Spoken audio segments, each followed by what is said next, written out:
Welcome to Robert Kiyosaki's The Business of the 21st Century. Robert Kiyosaki is recognized internationally as one of today's leading financial experts. The author of the best-selling Rich Dad, Poor Dad, his books have been translated into 51 languages in 109 countries and sold more than 28 million copies worldwide. Robert has spent his life educating people on how to attain financial freedom. Now, through this special video presentation, he explains why network marketing is indeed the business of the 21st century and how you can take advantage of its opportunities to create the life you desire. Hello, I'm Robert Kiyosaki. I'm the author of this book, Rich Dad, Poor Dad. I want to welcome you to the business of the 21st century. So Rich Dad, Poor Dad is a very simple story of my two dads. My real dad was the head of education for the state of Hawaii. Great guy, PhD, like I said, head of education, smart guy, but he also ran for lieutenant governor of the state of Hawaii as a Republican. Unfortunately, he lost, and he ultimately died poor, so that's why I call him my poor dad. My rich dad, on the other hand, didn't finish school, but he ultimately became one of the richest men in Hawaii.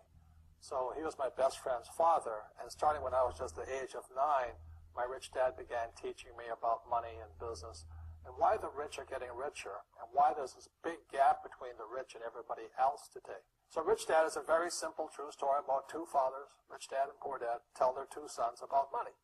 And it was my poor dad always said, go to school, get a job, work hard, and all that stuff. And my rich dad says, you'll never get rich doing that, you'll never be a free man. So that's kind of the differences. But if I would show you a diagram of the differences here, is that in financial education, this is very simply the difference. Because there's no financial education in our school, most people do not understand financial statements. So this here is income, expense, assets, and liabilities. And the reason my poor dad was poor was very simple. Because he couldn't read a financial statement because he don't have financial education in school. He was financially illiterate, although a PhD. And my poor dad always said, our house is an asset. And my rich dad said, your father may be well educated, but he can't tell assets from liabilities. So very simply, my rich dad said to me, assets, whether you work or not, put money in your pocket. So when a banker looks at your financial statement, the banker looks at this and says, oh, you have assets and you're putting money in your pocket. And if you look at your house, it's really a liability because every month it takes money from your pocket. Now, I can hear people say, well, it's, I don't have any debt on it, but still every month you have insurance, you have upkeep and expenses to it. So very simply, the reason I'm a rich man today was I knew the difference between assets and liabilities. And I get richer and richer because every year I add more assets to my balance sheet here. Now, one of the problems with this area, as you know, it takes capital. In other words, it takes a lot of money to buy some of these apartment buildings, to build a business and things like this. But there is a way.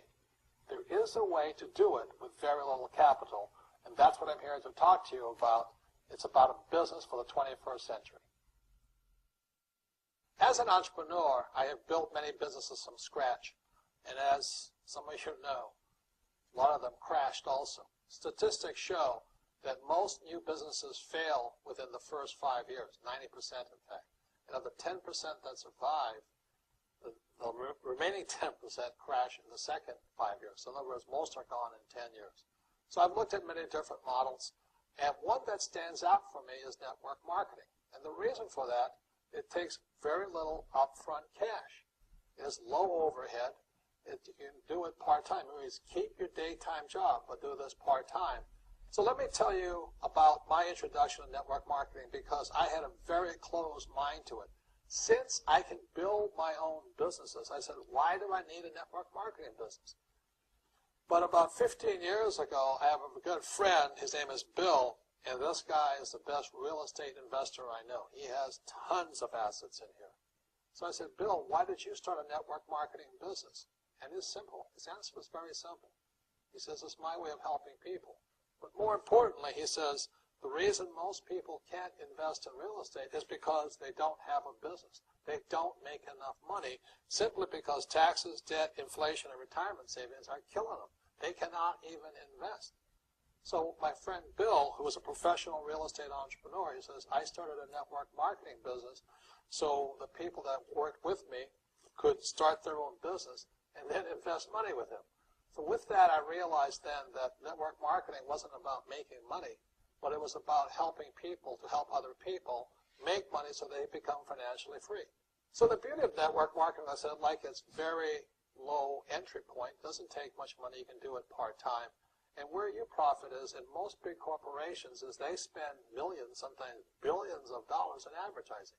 So rather than give that money to advertisers, network marketing depends on building a network.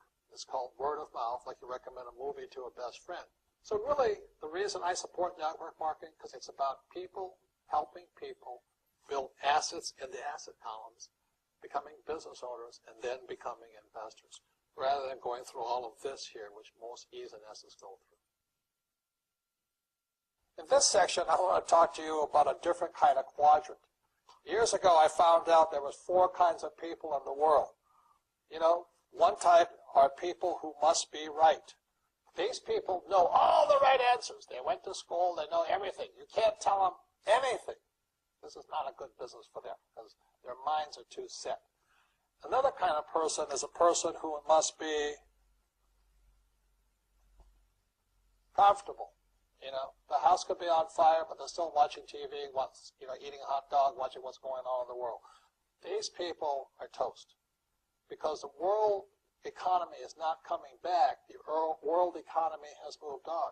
And people who need to be comfortable will probably be left behind. So the people who need to be comfortable, you probably shouldn't talk to them because you only make them uncomfortable. And they're probably not going to make the move because number one priority is being comfortable. Another kind of person is a person who must be liked. You know, they want to please everybody. This is probably not the business for them either, you know, because they want somebody else's approval. They want to be the good little boy or girl saying, I did the right thing, didn't I? You like me, don't you? And so they'll probably not be successful in the 21st century because they'll probably want to be liked by people who have to be right. And people want to be comfortable. All right, then be comfortable. All right, you're very right. You know, it's part of being liked. But the business for the people of the 21st century are people who must win. And that's where I am at. One of the best things I was taught in the Marine Corps and at military school is not how many times you get knocked down, it's how many times you stand up. When somebody knocks you back, what do? Oh, you hurt my feelings? You'll probably not be successful. The world will probably pass you by. Because as I said, the world economy is moved on. It's not coming back. So winners will win, but winning takes sacrifice. Success takes sacrifice. And these are the people who will do best in business of the 21st century. So when you're talking to people, you know, about this business, you have to look at them and ask yourself, is this person really just going to be liked and they'll tell you what you want to hear? Or they're going to argue with you because they know all the right answers, or they're going to get very upset with you for disturbing them. So what you're looking for in the network marketing business are people who want to win, people who know the economy has moved on. You'll find every race, gender, age, and background in network marketing. But what they really want to do is they want to win. It really is a true playing field in the world, but not for these people. These people were left behind. Network marketing is for people who want to win because network marketing is a business model of the future. If you want the government to take care of you, then just keep doing what you want to do. It is possible for everyone to win, but the problem is you've got to commit to it. You've got to say, this is what I'm going to do. I'm going to dedicate 5 years of my life. Well, look at the leaders and say, those are the people I want to be like. Those are the kinds of people I want to hang out with. That's what you got to say to yourself. And I want to help other people do what I want to do and win in life. And that's why I support network marketing, because it really is the business for the 21st century.